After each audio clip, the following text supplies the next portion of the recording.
Only reasoning YouTube channel पर आपका स्वागत है। आज ये रीजनिंग प्रैक्टिस सेट का 10वां वीडियो है। तो इस वीडियो को शुरू करने से पहले आपको कुछ बातें बता देना ज़रूरी समझता हूँ। मेरे द्वारा जो भी प्रैक्टिस सेट कराई जाती है उसमें क्वेश्चंस के जो लेवल हो सकते हैं वेरी कर सकते हैं। मतलब किसी भी सेट में हो सकते हैं कुछ ऐसे प्रश्न मिलेंगे जो आपको ईजी लगेंगे और कुछ ऐसे भी सेट मिलेंगे जो थोड़ा सा टफ लगेंगे आपको। ठीक है, तो पैशेंस बनाए रखना है। मेरा उद्देश्य है आपको हर तरह के प्रश्नों को सिखाना है, हर तरह के प्रश्नों का अभ्यास कराना है। तो इससे बोर बिल्कुल नहीं होंगे। ठीक है, क्योंकि अगर मैं एक ही तरह के प्रश्नों का अभ्यास कराऊंगा तो एग्जाम में जब आपको क्वेश्चन मिलेंगे तो आपको परेशानी हो सकती है, क्योंकि आपने तब एक ही तरह के प्रश्नों का अभ्यास किया होगा। तो मेरा ये प्रयास है कि आपको हर तरह के प्रश्नों का अभ्यास करा दिया जाए। ठीक है, तो आप बने रहेंगे और वीडियो पसंद है तो लाइक और चैनल को सब्सक्राइब जरूर करेंगे ताकि हम ऐसे ही आपके लिए वीडियो लाया करें। ठीक है, तो धैर्य के साथ देखिएगा और सीखिएगा, और आपकी जो भी परेशानी है या जो भी सुझाव है आप हमें कमेंट बॉक्स में लिख सकते हैं। तो चलिए शुरू करते हैं। आज का हमारा पहला प्रश्न है, कुछ बच्चे दक्षिण दिशा में मुंह करके बैठे हैं। ठीक है, दिव्या पंक्ति के एकदम बाएं हैं। ठीक है, तो सबसे पहले क्या करते हैं, हम एक लाइन बना लेते हैं। चलिए, ये एक लाइन हो गया। अब कह रहा है कि दिव्या जो है दिव्या पंक्ति के एकदम बाएं बैठी है ना। तो ध्यान रखेंगे जब भी आप पेपर में बनाएंगे और दक्षिण दिशा की तरफ बोला जाए तो दाएं को बाएं और बाएं को दाएं समझेंगे। अगर उत्तर की तरफ बोला जाए, अगर कोई बच्चा उत्तर की तरफ मुंह करके खड़ा है या बैठा है तो आपका दायां भी उसका दायां होगा और उसका आपका बायां भी उसका बायां होगा। लेकिन ये दक्षिण की तरफ है तो उल्टा होगा, जो दायां बोले तो अपना बायां की तरफ लिखना है और जब बायां बोले तो अपने दाएं तरफ लिखना है। देखिए यहाँ पे ये कह रहा है कि एकदम बाएं है, बाएं कह रहा है, चूंकि दक्षिण की दिशा में है, दक्षिण दिशा में है तो हम क्या करेंगे, अपने दाहिने लिखेंगे। यहाँ बाएं बोल रहा है, हम अपने दाहिने लिखेंगे। ठीक है, तो यहाँ क्या करते हैं, हम दिव्या को बैठा देते हैं। ठीक है, अब कह रहा है मिथिलेश दाएं से 5वें स्थान पे है। ठीक है, तो हम बाएं से 5वां स्थान गिनेंगे, पहला, दूसरा, तीसरा, चौथा और ये पांचवा जो है कौन है, मिथिलेश है। ठीक है, ये मिथिलेश हो गया। आगे देखते हैं, मिथिलेश के तुरंत दाएं नम्रता है। अब तुरंत दाएं कह रहा है तो हम क्या करेंगे, तुरंत बाएं ले लेंगे। तो ये जो हुई हमारी नम्रता हुई, तुरंत बाएं कर दी है ना। अब देखते हैं, दाएं नम्रता है और 3 बच्चे उसके दाएं तरफ है। तो हैं यहाँ देखिए, ये 1 2 और ये 3, 3 बच्चे हैं। यदि नम्रता और दिव्या के बीच 6 बच्चे हैं, ये हमारी नम्रता हुई और ये दिव्या हुई और इनके बीच 6 बच्चे हुए। तो एक तो ये है, एक तो ये पहले से 1 2 3 4 5 और ये 6 है ना, ये हो गए। तो पंक्ति में कुल कितने बच्चे हैं, तो हमें जो करना था हमने कर लिया। अब क्या करेंगे, हम टोटल बच्चों की संख्या गिनेंगे। ठीक है, तो देखिए यहाँ पे 1 2 3 4 5 6 7 8 9 10 और ये 11। तो इस तरह से हमारे पास आंसर सी आया। पंक्ति में कुल बच्चों की संख्या 11 हुई। उम्मीद है काफ़ी आसानी से आप इसे समझ गए होंगे। चलिए अगले प्रश्न को देखते हैं।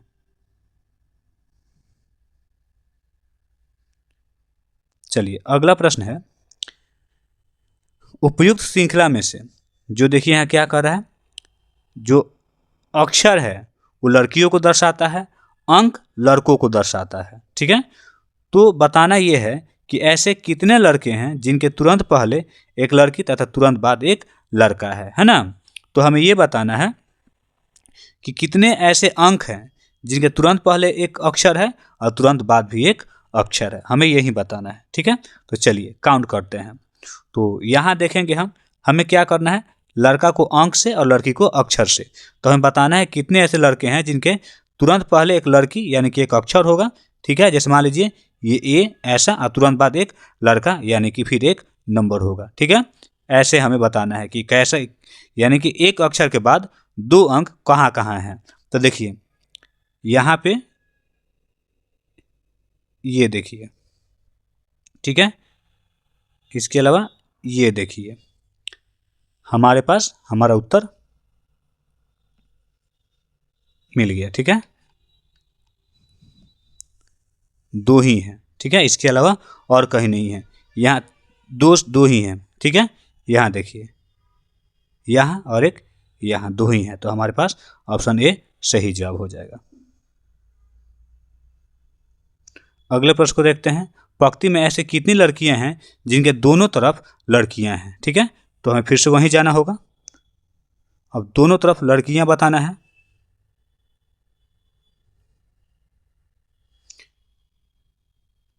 चलिए, दोनों तरफ लड़कियां बताना है, यानी कि हमें ये बताना है कि अक्षर के, यानी कि 3 अक्षर लगातार हमें ढूंढ रहे हैं, है ना। तो देखिए यहाँ पर 1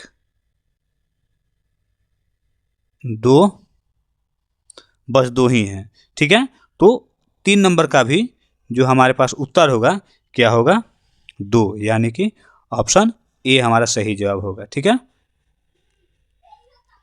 चलिए, इसका भी उत्तर हो गया। अब देखते हैं अगले प्रश्न का उत्तर।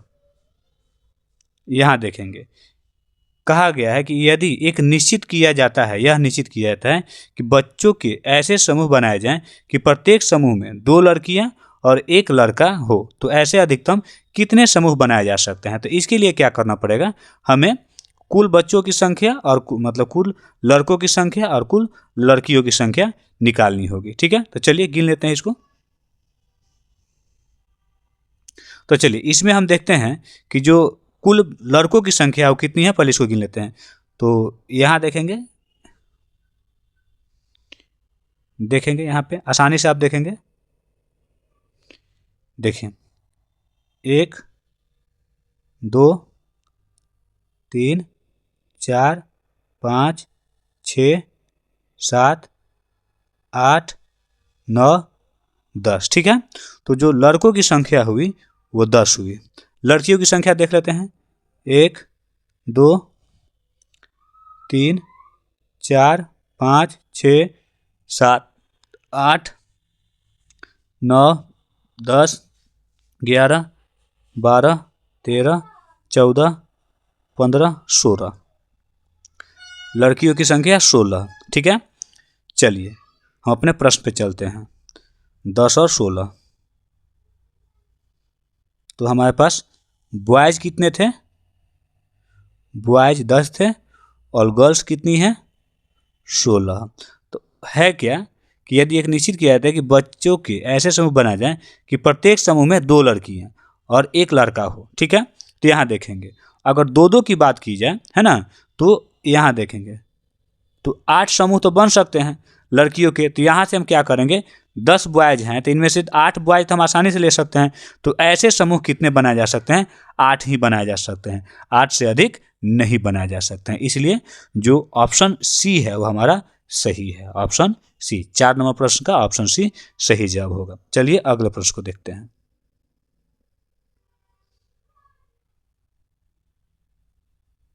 चलिए देखते हैं 5वां नंबर प्रश्न। 5वां नंबर प्रश्न है कि किसी एक देश में साक्षरता दिवस जो है ऐसे महीने के तीसरे शुक्रवार को मनाया जाता है, शुक्रवार के चौथे दिन को मनाया जाता है, जिस महीने का प्रथम रविवार महीने के 5वें दिन पड़ता है, ठीक है। तो यहाँ ध्यान समझेंगे, चूंकि यहाँ देखेंगे 5 जो है, ध्यान से समझेंगे इस चीज़ को, ठीक है।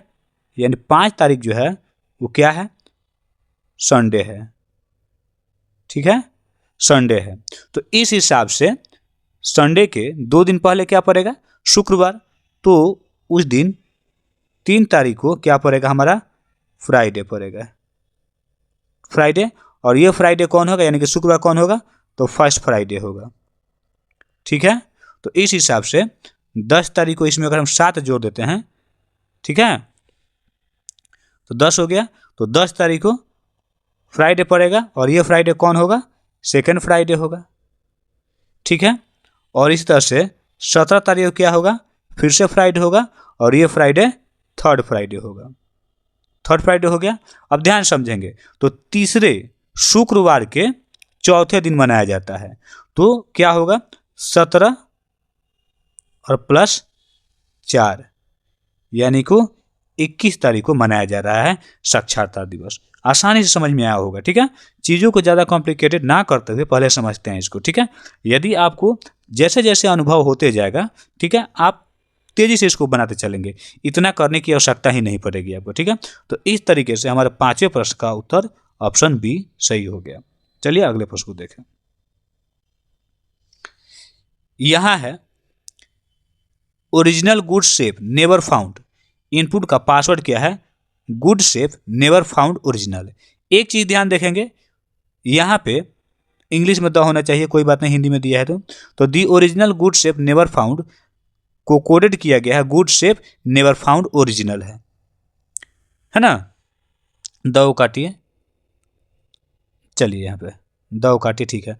अब यहाँ देखते हैं कि यहाँ से कट गया है और ये वाला जो पहला ले थी शब्द है वो अंत में आके यहाँ पे जुड़ गया है। तो इसी तरीके से यहाँ देखिए the fear of next exam, sorry the fear of final exam, इसका क्या होगा? तो हम क्या करेंगे, यहाँ से काट देंगे और द को अंत में जोड़ देंगे। तो क्या होना चाहिए?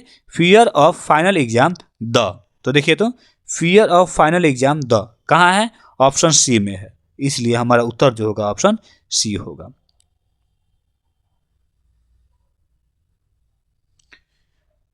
हैदराबाद रेलवे स्टेशन से पूछताछ ऑफिस में एक यात्री को बताया गया कि 25 मिनट पहले विजयवाड़ा के लिए ट्रेन छूटी है, जबकि प्रत्येक 50 मिनट बाद एक ट्रेन विजयवाड़ा के लिए छूटती है। अगली ट्रेन सुबह 10:30 पे आएगी। ठीक है, ध्यान समझेंगे, जो ट्रेन है अगली ट्रेन है वो 10:30 को है। ठीक है, और प्रत्येक 50 मिनट पे ट्रेन छूटती है। तो जो अभी यात्री जिसने पूछा है उसको बताया गया है कि 25 मिनट पहले ट्रेन छूट चुकी है। ठीक है, तो 50 मिनट होने पे ध्यान समझेंगे, 50 मिनट होने में, ठीक है, 25 मिनट पहले छूटी है तो 25 मिनट तो निकल चुकी है और 50 मिनट बाद फिर ट्रेन आएगी, तो 50 मिनट होने में कितना टाइम बाकी है? 25 मिनट बाकी है। ठीक है, तो अगली ट्रेन जो है वो 10:30 में है, अगली ट्रेन 10:30 पर है। तो किस समय सूचना को यात्री को दी गई है? ठीक है, तो ये बताना है। तो 10:30 में होने से 25 मिनट पहले ये सूचना दी गई है, तो देख लेते हैं। तो 10:30 में से क्या करेंगे हम? 25 मिनट निकाल देंगे, तो हमारे पास कितना हो जाएगा?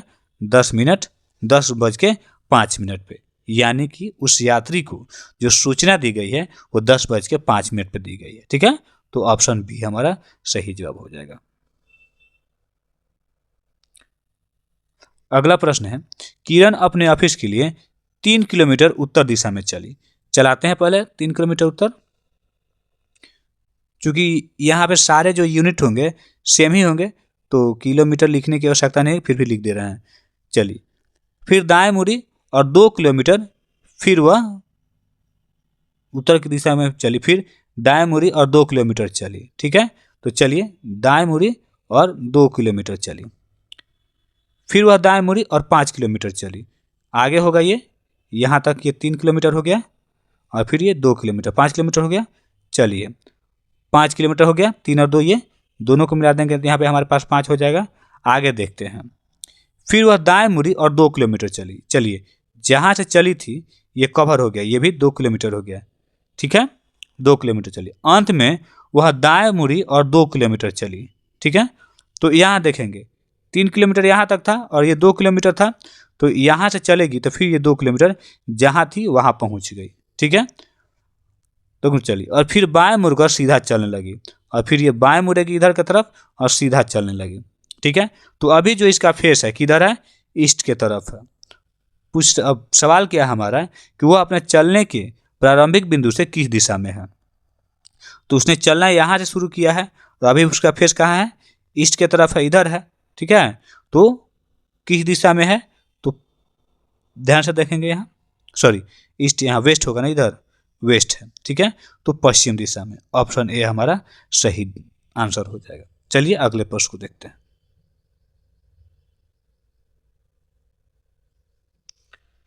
देखिए, कराने के लिए तो हम भी आसान आसान प्रश्नों को करा सकते हैं, लेकिन मेरा उद्देश्य आपको बस सिखाना है ताकि आप हर तरह के प्रश्नों से अवगत हो और परीक्षा में अच्छा करके आए। चलिए प्रश्न संख्या हम देखते हैं 9।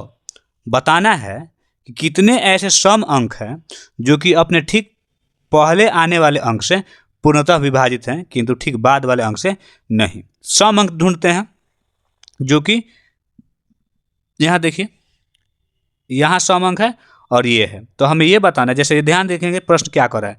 जैसे 4 है, ठीक है, सम, तो यहाँ जो पहला है क्या है 2, तो 2 से 4 विभाजित है पूरा, ठीक है, लेकिन अंत में मान लीजिए यहाँ पे ये होना चाहिए, तो ये विभाजित नहीं होना चाहिए, ना इससे ये ना इससे ये, ठीक है। तो हमें ऐसा ढूंढना है जिसका ठीक पहले वाला जो अंक है वो विभाजित कर दे बाद वाले को। चलिए देखते हैं यहाँ पे, चलिए समझते हैं इसको। तो ऐसे अंक कितने हैं, तो 8 और 4 है, तो यहाँ क्या हो, 4 को पहले वाला विभाजित करना चाहिए दूसरे को, ना कि दूसरा पहले वाले को, ठीक है। तो यहाँ 4 8 को विभाजित कर रहा है, जबकि ऐसा नहीं होना चाहिए। यहाँ पे 8 को 8 से 4 विभाजित होना चाहिए, ठीक है।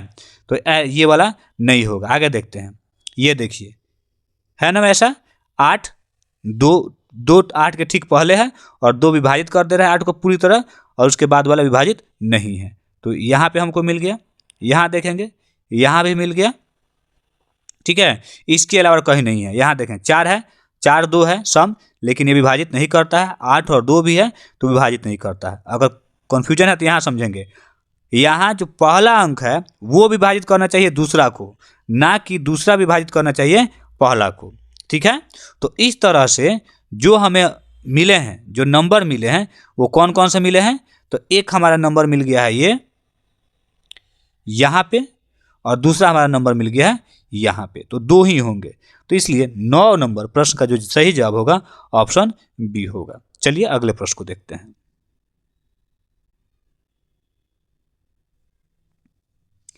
10 नंबर प्रश्न है, एक महिला के चित्त की ओर इशारा करते हुए बलराम कहता है, वह मेरे पुत्र के एकमात्र भाई। चलिए तो पहले यहाँ पे लिख देंगे ये बलराम हुआ।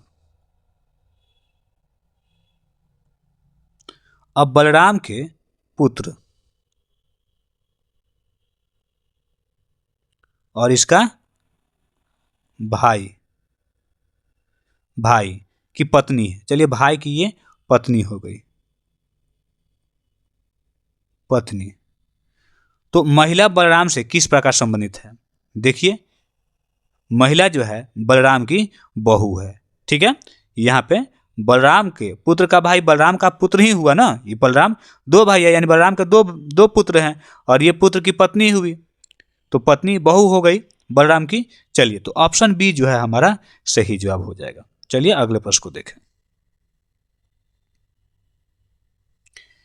1200 व्यक्तियों का समूह जिसमें कप्तान और सिपाही दोनों हैं, एक ट्रेन से यात्रा कर रहे हैं।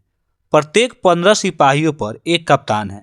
इस समूह में कितने कप्तान हैं, तो 15, ध्यान समझेंगे, जो ग्रुप बन रहा है 15 सैनिक प्लस 1 कप्तान, यानी कि 1200 लोगों में से 16 व्यक्तियों का ग्रुप बन रहा है, जिसमें से 15 सिपाही हैं और 1 कप्तान है। कुल मिला के एक ग्रुप में 16 लोग हो रहे हैं। तो हमें ये बताना है कि इस 1200 में कितने कप्तान बनेंगे, है ना। तो 16 ग्रुप जितने, यानी 1200 में 16 का जितना ग्रुप बन जाएगा उतना ही कप्तान होंगे। तो चलिए यहां डिवाइड करते हैं, उम्मीद है आप समझ गए होंगे। देखिए है ना, 8 16 25 80, तो हमारे पास 75 ग्रुप बने, ठीक है। तो 75 ग्रुप बने तो प्रत्येक ग्रुप में क्या होगा, एक कप्तान होगा। तो समूह में कितने कप्तान होंगे, तो 75 ही कप्तान होंगे। उत्तर होगा हमारा ऑप्शन डी, यानी 11 नंबर प्रश्न का ऑप्शन डी सही जवाब होगा। चलिए, कुछ घोड़े और उतनी ही संख्या में आदमी कहीं जा रहे हैं, ठीक है।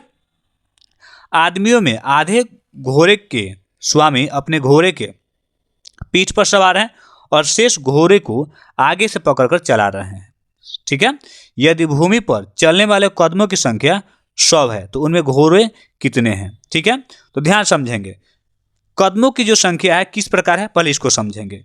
तो 4 तो हो गए घोड़े के कदमों के निशान, और एक जो हो गया, क्या हो गया,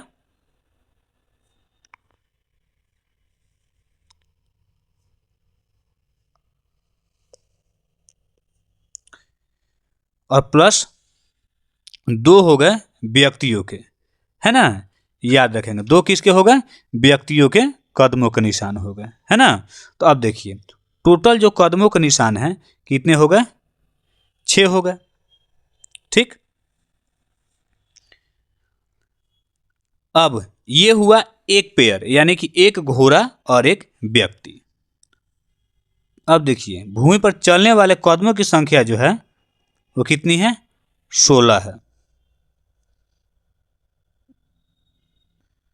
चलिए इसको इस तरह से देख लेते हैं, दूसरे तरीके से इसको देख लेते हैं। चलिए इसको देखते हैं इस तरीके से। चलिए मान लेते हैं घोड़ा और आदमी दोनों की संख्या क्या है, बराबर है ना।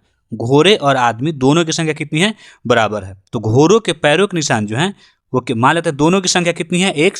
यदि यहां देखते हैं घोड़ा जो है, चलिए यहां देखते हैं घोड़ों की संख्या, यहां लिखते हैं हम जो हर्ष है वो कितने हैं, 1 है। तो इस तरीके से जो मैन होंगे वो भी कितने होंगे, 1 होंगे। पैरों के निशान पे आते हैं, ठीक है। तो यहां क्या करते हैं 4 गुने 1, क्योंकि घोड़ों की जो पैरों की संख्या है वो कितनी होती है, 4। अब प्लस यहां क्या करते हैं, मनुष्यों के पैरों की संख्या 2 होती है, लेकिन आधे मनुष्य जो हैं वो घोड़ों पे बैठे हुए हैं और आधे ही क्या है, नीचे हैं। ठीक है, तो हम क्या करेंगे, आदमियों की संख्या में 2 से भाग कर देंगे, चूंकि आधे जो आदमी है वो घोड़ों पे बैठे हुए हैं। ठीक है, यहां देखें, और टोटल जो पैरों की संख्या हो गई कितनी हो गई, 100 हो गई। अब इसको हल करते हैं, ठीक है। तो करते हैं हल। 4x प्लस 2x बटा 2 बराबर 100, यहाँ 8x प्लस 2x, और इस 2 को उधर लेके चले जाते हैं तो 200। ठीक है, यहाँ 8 और 2 कितना होगा, 10x बराबर 200, x बराबर 200 बटा 10, यानी x बराबर कितना हो गया, 20। ठीक है, तो घोड़े कितने हैं, तो घोड़ों की जो संख्या है 20। ऑप्शन डी हमारा सही जवाब होगा। उम्मीद है समझ में आया होगा। चलिए अगले प्रश्न को देखते हैं। एक पिता अपने पुत्र से कहता है कि मेरी उम्र तुम्हारी वर्तमान उम्र के बराबर थी जब तुम पैदा हुए थे। ठीक है, यदि इस समय पिता की उम्र जो है वो 36 वर्ष है, तो पुत्र की आयु 5 वर्ष पहले कितनी थी। ठीक है, तो चलिए यहां पे देखते हैं हम वर्तमान में, यहां लिखते हैं वर्तमान में पिता की उम्र जो है वो कितनी है, 36 है। याद रखेंगे 36 है। तो पुत्र जो है उसको मान लेते हैं कितना, पुत्र की उम्र मान लेते हैं 1 वर्ष, हमको नहीं पता है तो मान लेते हैं। अब कह रहा है तो पुत्र के जन्म के समय जो पिता की उम्र होगी, यहां पुत्र के जन्म के समय पिता, ध्यान समझेंगे, तो पुत्र के जन्म के समय जो पिता की उम्र रही होगी कितनी होगी, 36। अभी वर्तमान उम्र, और वर्तमान उम्र जितनी है उनमें से पुत्र की वर्तमान उम्र को घटा देंगे, उतनी ही रही होगी। ठीक है, अब देखते हैं, इतना हो गया। तो अभी कह रहा है, तो यदि अब यहां देखें उस समय के पिता की उम्र और वर्तमान में पुत्र की उम्र दोनों क्या होगी, बराबर होगी, होगी ना। क्योंकि वर्तमान में पिता 36 है और बोल रहा है कि जब तुम पैदा हुए थे अभी, ठीक है, मेरी वर्तमान उम्र की उम्र के बराबर थी। ठीक है, तो चलिए इसको बराबर करते हैं। तो 36 - x बराबर 1 हो गया, है ना। 36, यहाँ x ये है, यहाँ उधर जाएगा तो प्लस में 2x, काटते हैं इसको कितना बार में, 18 बार में, यहाँ क्या हो गया x। तो पुत्र की आयु 5 वर्ष पहले कितनी थी? वर्तमान में पुत्र की आयु x है, तो 5 वर्ष पहले का निकालने के लिए क्या करेंगे, 18 माइनस कितना कर देंगे हम, 5 कर दिए, यानी कि 13 वर्ष। तो 5 वर्ष पूर्व जो पुत्र की आयु है कितनी है, 13 वर्ष है। ऑप्शन ए सही जवाब होगा। चलिए अगले प्रश्न को देखते हैं। 15 लोगों के समूह में 7 लोग तेलुगु पढ़ते हैं, 8 अंग्रेजी पढ़ते हैं, जबकि 3 इन दोनों में से कुछ नहीं पढ़ते हैं। तो जो नहीं पढ़ते हैं पहले उनकी संख्या निकाल लेते हैं। ठीक है, तो पढ़ने वाले की संख्या कितनी हो गई, 12 है ना। अब देख कितने लोग तेलुगु और अंग्रेजी दोनों पढ़ते हैं, हमें ये बताना है। ठीक, तो चलिए देखते हैं। तो यहां समझेंगे डायग्राम से। तो 7 लोग तेलुगु पढ़ते हैं, तो इसी में से 7 लोग, कुछ लोग ऐसे होंगे जो अंग्रेजी ही पढ़ते होंगे। तो चलिए, कुछ लोग तो होंगे जो अंग्रेजी और तेलुगु दोनों पढ़ते होंगे, और अंग्रेजी, यहाँ देखिए, और अंग्रेजी पढ़ने वाले की संख्या कितनी है, 8 है। तो इसमें से कुछ तेलुगु पढ़ने वाले भी होंगे, है ना। अब इन तीनों को जोड़ देंगे, यानी कि 12 लोगों में से ही कुछ ऐसे लोग होंगे जो तेलुगु और अंग्रेजी दोनों पढ़ते होंगे, है ना। और इन दोनों को मिला के कितना हो गया, ये 7 व्यक्ति हो गए, ठीक है। और इन दोनों को मिला के कितना हो गया, 8 व्यक्ति हो गए, ठीक है। तो हमें ये बताना है कि दोनों कौन पढ़ते हैं, ठीक है। तो इन 7 में ही, इस 7 में भी दोनों पढ़ने वाले हैं, या इस 8 में भी दोनों पढ़ने वाले हैं ना, जो कॉमन है। तो ये क्या करेंगे, तीनों को जोड़ते हैं, और ये कितने व्यक्ति होंगे, 12 व्यक्ति में से ही होंगे। तो चलिए जोड़ के हम लोग निकालते हैं।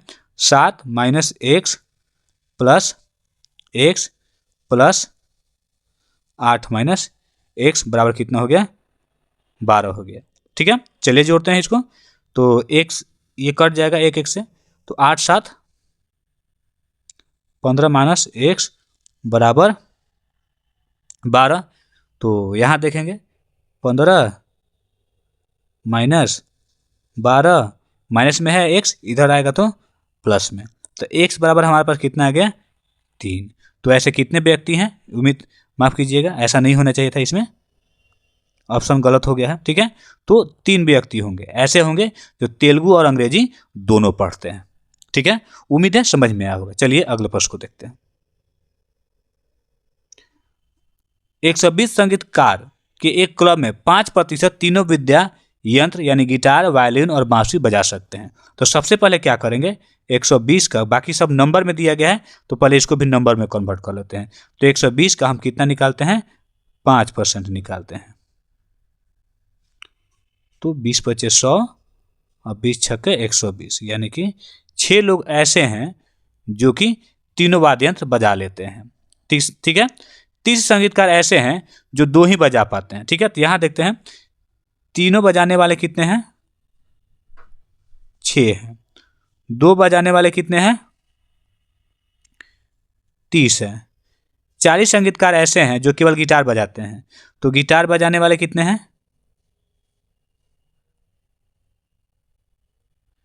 40 है। अब समझे यहाँ, तो उन संगीतकारों की संख्या क्या है जो केवल वायलिन अथवा केवल बांसुरी बजा सकते हैं। तो इनको घटा देते हैं, यानी कि टोटल जो संख्या है उनमें से यदि इनको निकाल दें हम, तो हमारा आंसर आ जाएगा। तो देखिए 40 और 30 70 और 6 76 यानी 76। तो इनमें से अगर इसको हम निकाल देते हैं तो हमारे पास आंसर आ जाएगा, ठीक है। तो देखिए 10 में से 6 गया 4, 11 में 7 गया 4, यानी कि वैसे व्यक्ति जो वायलिन अथवा बांसुरी बजा सकते हैं उनकी संख्या 44 होगी। तो ऑप्शन सी सही जवाब होगा। चलिए अगले प्रश्न को देखते हैं। अगला प्रश्न है, पिता की उम्र बड़े पुत्र की दोगुनी है, ठीक है। तो देखते हैं, तो सबसे पहले क्या करते हैं, देखते हैं 10 साल बाद पिता की उम्र छोटे पुत्र की उम्र की 3 गुनी हो जाएगी। यही दोनों पुत्रों के बीच 15 वर्ष का अंतर है, तो पिता की उम्र कितनी है। समझेंगे प्रश्न को ठीक है। सबसे पहले क्या करते हैं, हम बड़े पुत्र की आयु लिख लेते हैं। तो जो बड़े पुत्र की, ठीक है, यहाँ ई एस को आप इल्डर सन समझेंगे। इल्डर सन जो है वो एक्स है, इसलिए फादर जो होगा, फादर कितने होंगे, यहाँ देखें, फादर की जो उम्र होगी वो कितनी होगी, दोगुनी होगी। तो किसके दोगुनी होगी, बड़े पुत्र की। और बड़े पुत्र और छोटे पुत्र में जो एज डिफरेंस है, यानी कि यहाँ ई एस और वाई एस में, जो यंगर सन में जो उम्र का जो डिफरेंस है वो 15 वर्ष है। तो इस हिसाब से छोटे पुत्र की उम्र कितनी होगी, x-15। ठीक है, अब देखेंगे, अब बोल रहा है क्या, 10 साल बाद पिता की उम्र छोटे पुत्र की उम्र की 3 गुनी हो जाएगी।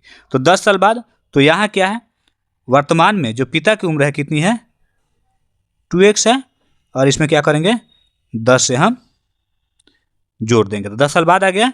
ठीक है, तो इस तरह से हमारा छोटे पुत्र के उम्र में भी कितना जोड़ेंगे हम, 10 जोड़ देंगे। 10 साल बाद का हो गया, तो ये क्या हो जाएगा, इसके उम्र के ये क्या हो जाएगा, 3 गुना हो जाएगा। कौन, पिता की उम्र। तो क्या करेंगे, बराबर करने के लिए हम छोटे पुत्र के उम्र को 3 से गुना कर देंगे, तो ये बराबर हो गया। ठीक है, इसी को आप हल कीजिएगा। चलिए कर ही देते हैं। तो 2x + 10 बराबर, यहाँ ये हो जाएगा 3x - 5, 2x + 10, 3x - 15। चलिए यहाँ देखते हैं ताकि आपको समझ में आ जाए। इसको हम लेके चल जाते हैं उधर। तो 3x, ये चीज़ें आप आसानी से कर सकते हैं, डिटेल में इसलिए बनाया जा रहा है ताकि आपको समझ में आए। ठीक है, अब देखेंगे यहाँ 10 और प्लस 15, तो x = कितना हो गया, 25। यानी कि 25 x किसकी उम्र है, बड़े बेटे की। ठीक है, और किसका पूछ रहा है, पिता का उम्र पूछ रहा है। तो जितना बड़े बेटे की उम्र है उसके दोगुना है पिता की उम्र। तो हम 25 में क्या करेंगे, 2 से गुना कर देंगे, तो हमारे पास क्या आ जाएगा, पिता की उम्र निकल के आ जाएगी। ऑप्शन देखिए ए सही जवाब होगा। ठीक है, चलिए अगले प्रश्न को देखते हैं।